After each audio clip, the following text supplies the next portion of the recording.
Another advantage of setting policies to not get uprising is your conquistador will not get attacked while searching for El Dorado.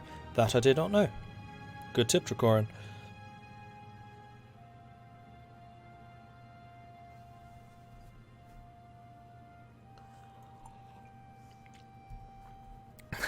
Felix, I have 2,000 hours in this game and I'm still learning from time to time.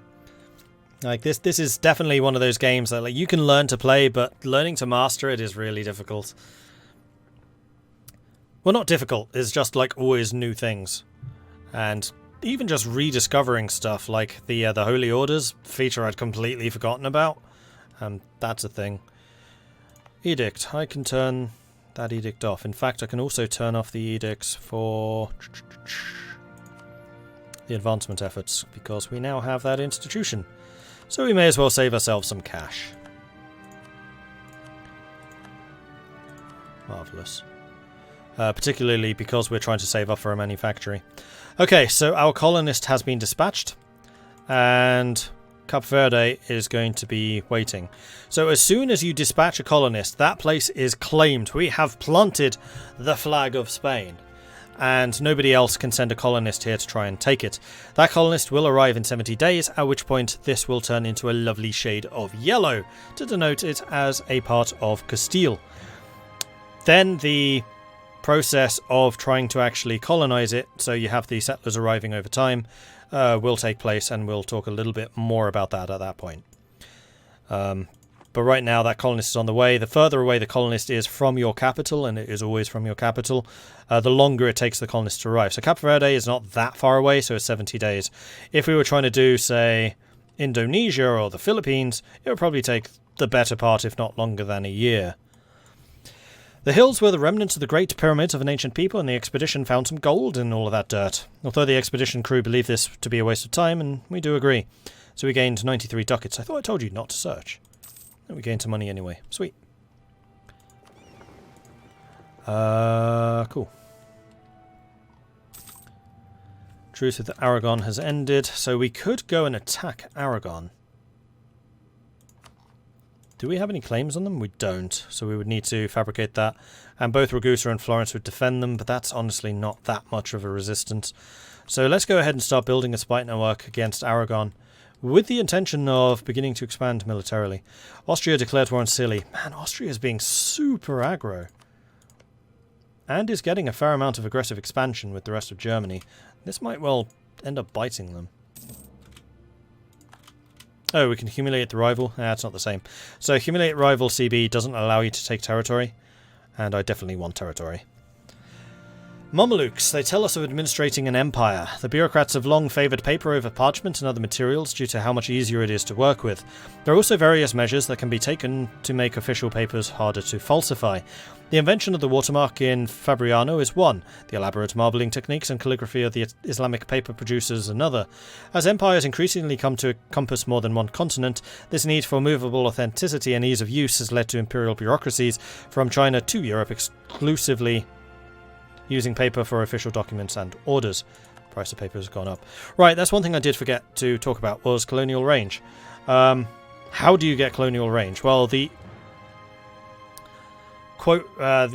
easiest way would be to get a closer colony.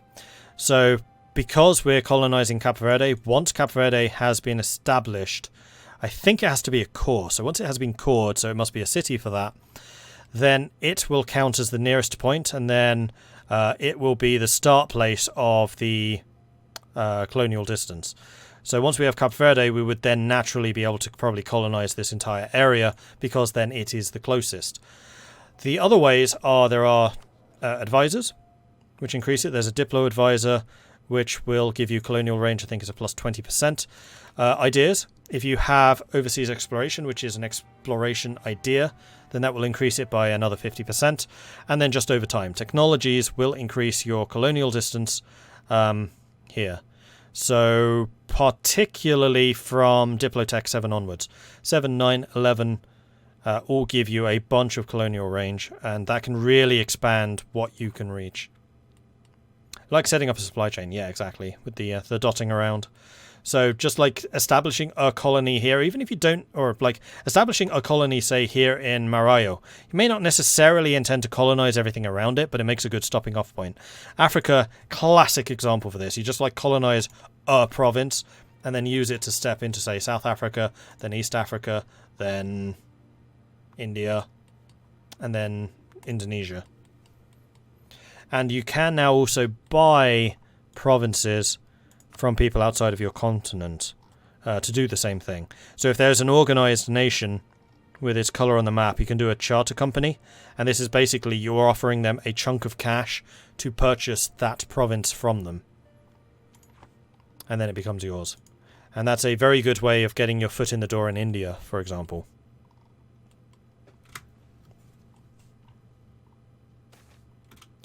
War of Las Alupiaras. The Christian clergy has always regarded the Morisco converts in Christianity with suspicion. This is now all the more true. The recently conquered Kingdom of Granada, where the policies to encourage conversions have been too efficient, according to some. Whether the Christian suspicions have been proven right, or if it's the result of their actions to persecute the feared crypto-Catholics, we cannot know, but it is clear the Moriscos in the former Kingdom of Granada feel they have had enough.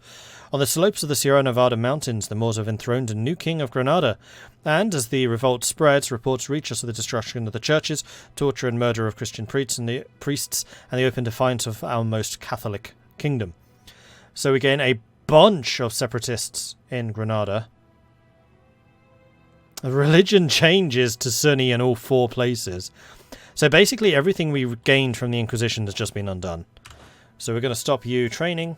We're going to press OK. We're going to move you to Almera because the Malaga fort will protect these two, although that's irrelevant because they're already going to force convert anyway.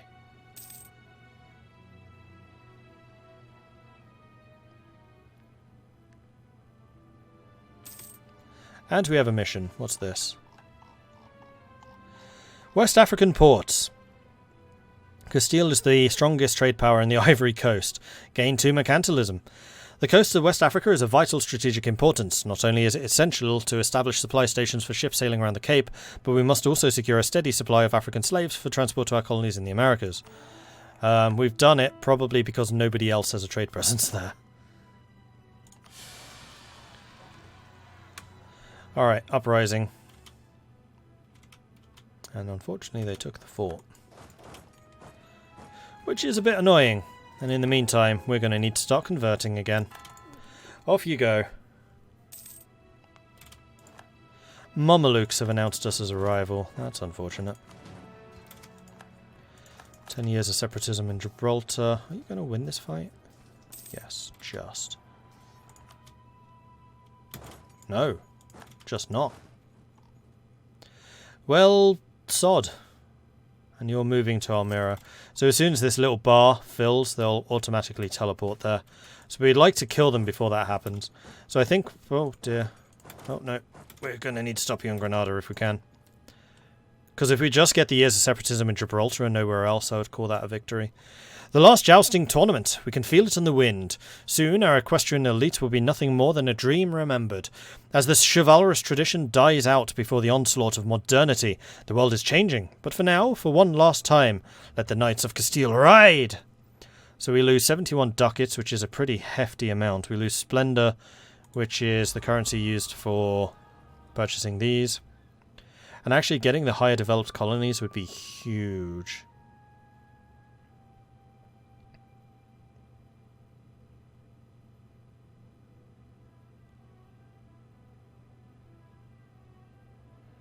Oh, we could get that fairly easily. Huh.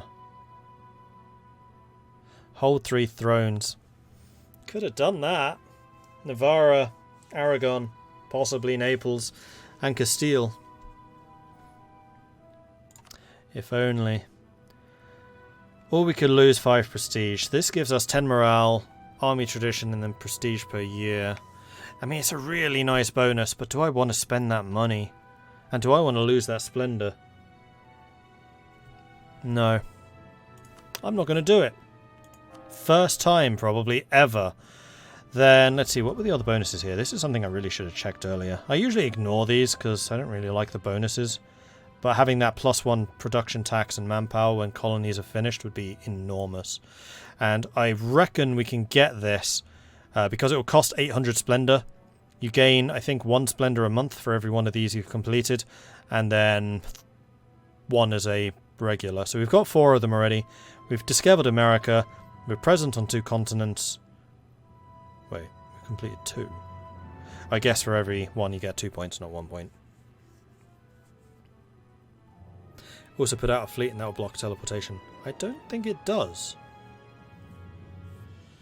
I mean, I can try it and test that theory. The other thing we could do is upgrade our city to a level 30 development,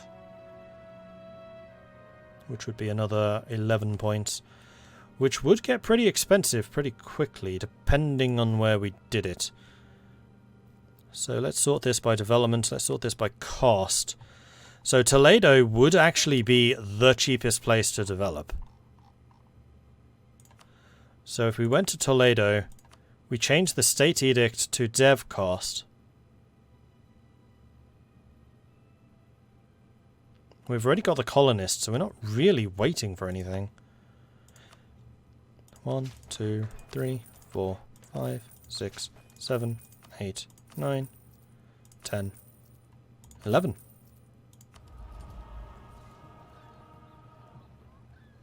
No, needs to be much higher. Needs to be a 32. It's currently a 25. Maths! Not my strong point. Okay, so we're at 28, so it's doable. We'll just need to keep on building up Toledo until it happens. It is, however, getting more and more expensive to do. Need 2 more points, then we get it. Embracing Renaissance, it's going to be happening pretty quickly. We've just got 4 more provinces that need to get it, and we are getting the already embraced bonus. Oh, no, we're not. Oh, yeah, owner has embraced +1. So these should develop really quite quickly from this point. So that's going to be another 2. And then controlling the centers of trade. So here's what I was thinking with that, is we would need to build these up to level 2s. And in fact, this is something I wanted to invest in anyway. This is going to delay our manufactory. So how long do we have to complete this agenda? Must be done 1501. So we've got another 20 years. We're fine. So yes, I'm going to spend the money and upgrade the centers of trade, because that is also going to involve getting us some more money. In fact, I'm going to take some loans. And we're going to get... Where was the other one? Burgos. Is already a 2. Cantabria. There we go. Done. So now we have 5 out of 5 centers of trade. And we are generating... At the end of the month, we'll generate even more. Humiliate a rival. If we declare war on Aragon, we'll be able to humiliate them. As part of the peace deal. Doable. And then embracing the Renaissance is just something that will happen over time.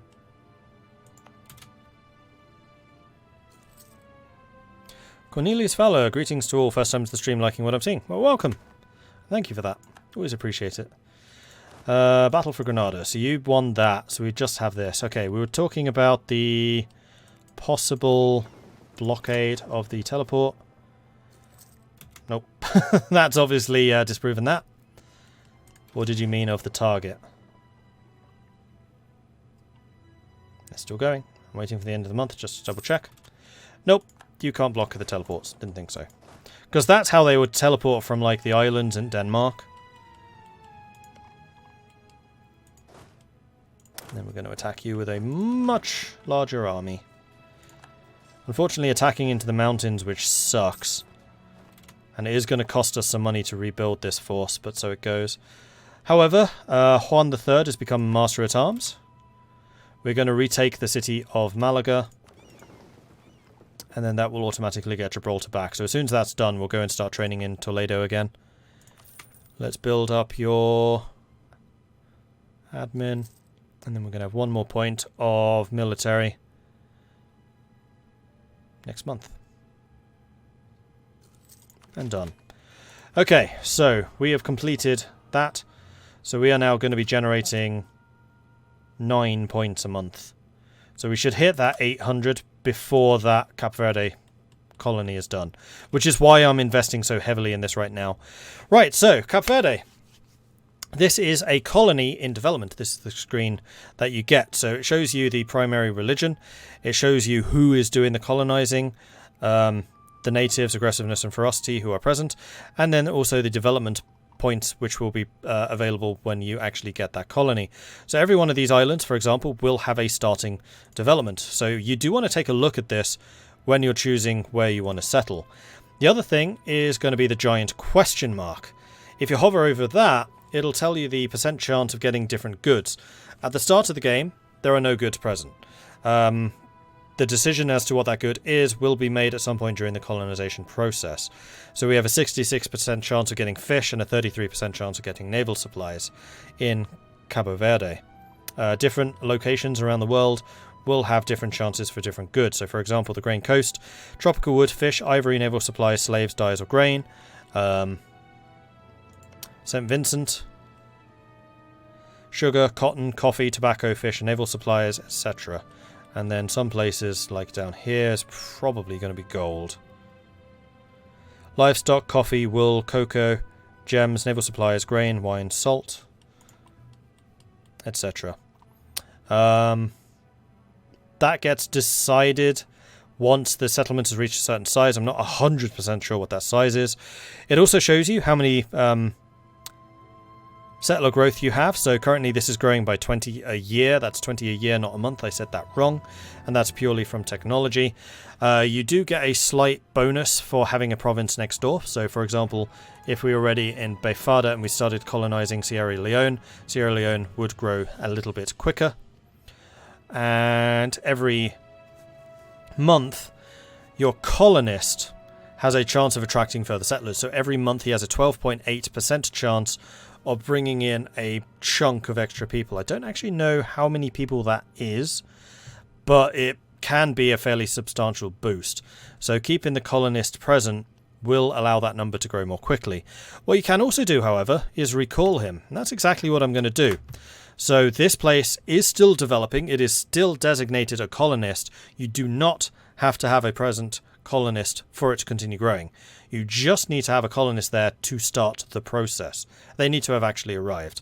The advantage of keeping them there, as we saw, is they have that monthly % chance of bringing in extra people. However, I would like to start a second colony somewhere else. Probably Arguin, just to stop other people from taking it. So we're going to stick you there. This is going to effectively get us a little bit of extra time in Africa and probably South America before other colonial powers can reach. So it's just going to be me and Portugal for a while, because Portugal already owns all of the jumping off points over here. I already own Capo Verde. The only other place that's probably going to be available would be Bermuda, which is somewhere over here. But that's going to give us a pretty substantial advantage, with the exception of Aragon, to spreading out. And even Aragon doesn't have these islands, so they are going to be somewhat slowed.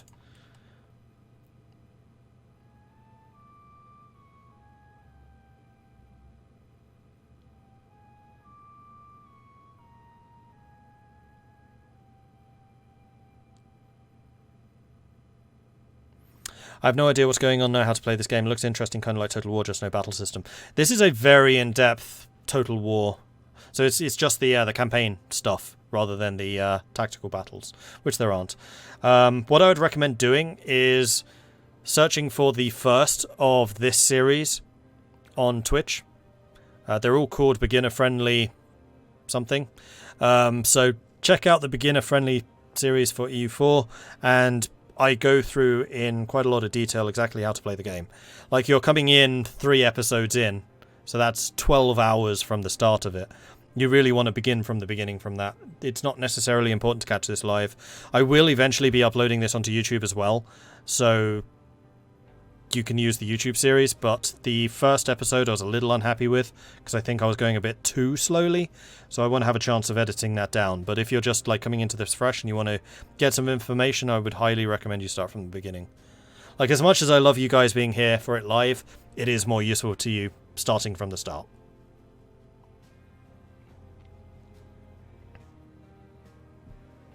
Because this game is so worth learning. Like, this is my favourite game of all time. This and probably Mount & Blade 2. It's right at the top.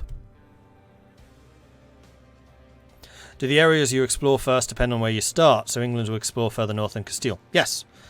Simply because the further northern areas will be closer to England's colonial range than for Castile. So me and Portugal, we can reach the Caribbean and South America fairly easily. England would be reaching Newfoundland and Greenland more easily.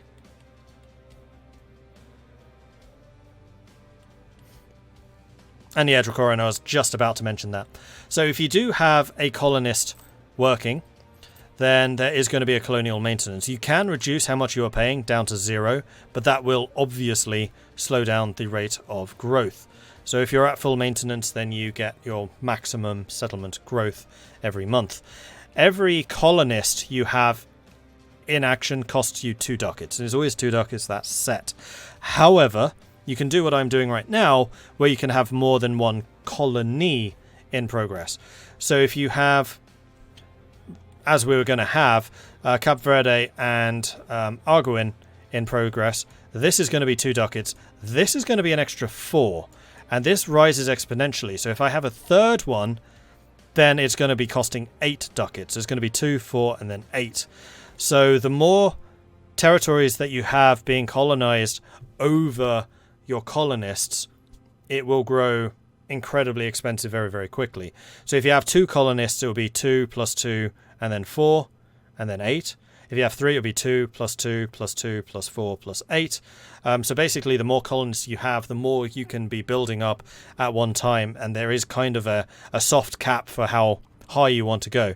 You can take like a colony first strategy where you're taking out loans to pay for colonization. That's completely a viable technique and strategy for growing your nation earlier on, but you'll then have to pay off those loans, and it can get expensive pretty fast. Like, this is a long-term process.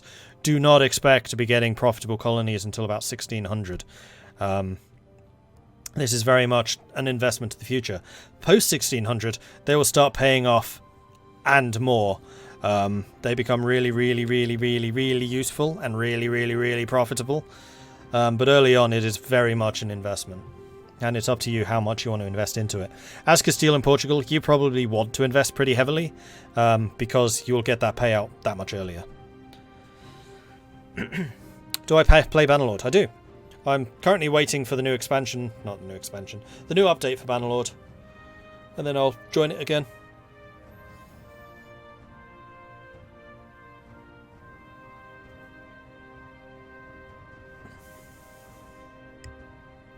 Stick to Patrician for the time being. That's entirely reasonable. Patrician is a good game.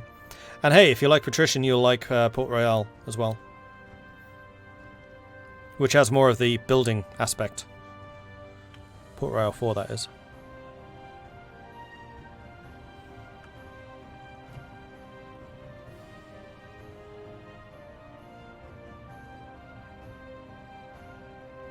See you, Valiant. And Daniel TW, thank you very much for the follow. Welcome to the channel.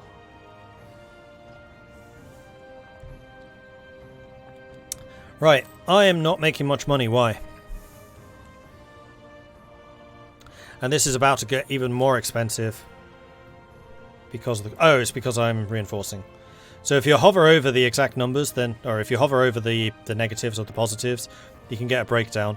So we are currently reinforcing the army because they took casualties, and reinforcing does cost you quite a lot of money. So our deficit will disappear as soon as we're back to full strength. And the more troops that you're short, the more it's going to cost you. There probably is a way of working out what that ratio is, but I don't know what it is.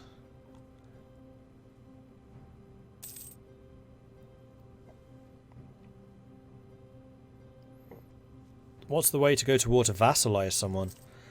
It's the same. You would just make a claim on them, and then instead of taking territory, you choose vassalize. Bearing in mind that you can only vassalize smaller states, like Aragon would be way too big to vassalize. Munster will be forced to give Austria income. Man, Austria, you're just such a bully. Court painter available. Lately, we've been looking for painters and artists to try to adequately capture the glory of our king. So I can spend 94 ducats and I gain prestige and stability. That's really valuable. Do it. And Malaga is going to fall fairly soon. We are again making money, so the reinforcements must be mostly arrived. And Scilly has been fully annexed by Austria. That's another full annexation. Come on, that's got to be a coalition Austria. Oh my good... Oh, so close. Oh no, there's a few 50s. And 50 is all it takes. Malaga's fallen. So again, because Malaga is a fort which is actually up, it will automatically retake territories adjacent, so Gibraltar will automatically be taken. So we're going to return to Toledo and then just start drilling again. And yes, while you're drilling, you will reinforce too. The sweating sickness spreads through Toledo, a virulent disease that kills peasants, clergy, merchants and nobles alike within hours of infection spreads quickly through Toledo, creating widespread panic and death, so Juan can flee, losing stability. Spend every effort to limit its effects will basically force me to take out a loan, or salvation and piety are the only answers. Diplo power. Don't want to spend Diplo, we're going to have a shortage of that. Don't want to lose stability, so I will spend the money and just take another loan. And in fact, while we're in debt and while we're going to be indebted, I am wondering, do I want to take out 3 loans in order to build the manufactory in Sevilla? I think I do. 1, 2, 3. And we're just going to go ahead and grab that farm estate now to complete that mission. We're going to be losing some money for a time. We may need to stop drilling the armies. Colonial maintenance is now up to 6, so the 2 and then the +4 for Arguin.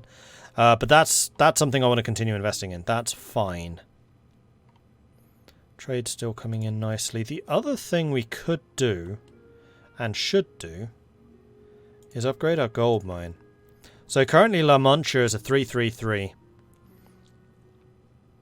The more production you get, the more money you will get from gold. And it's basically 0.6 ducats per point of... No.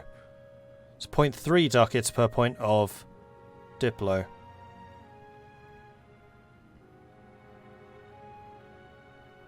And it's in the Toledo region. Which means it's already got the dev cost reduction edict. So this is relatively cheap.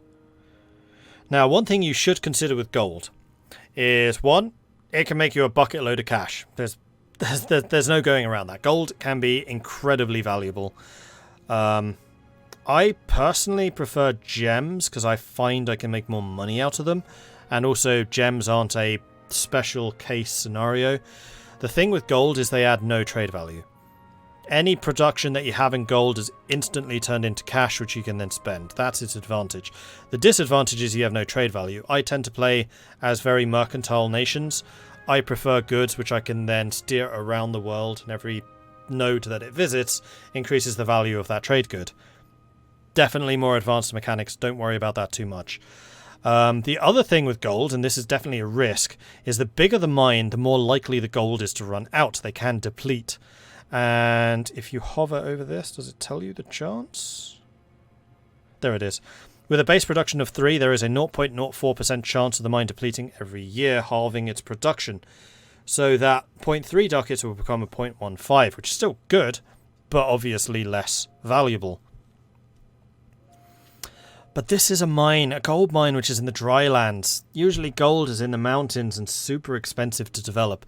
So there is some kind of collected wisdom within the EU4 community where getting to 10 points of production is a pretty good balance between chance of depleting and raw income. So I think what I'm going to do is I'm going to start trying to build up La Mancha, and yes, realizing it costs Diplo, which I also need for other things, to try and increase the amount of gold income we're getting.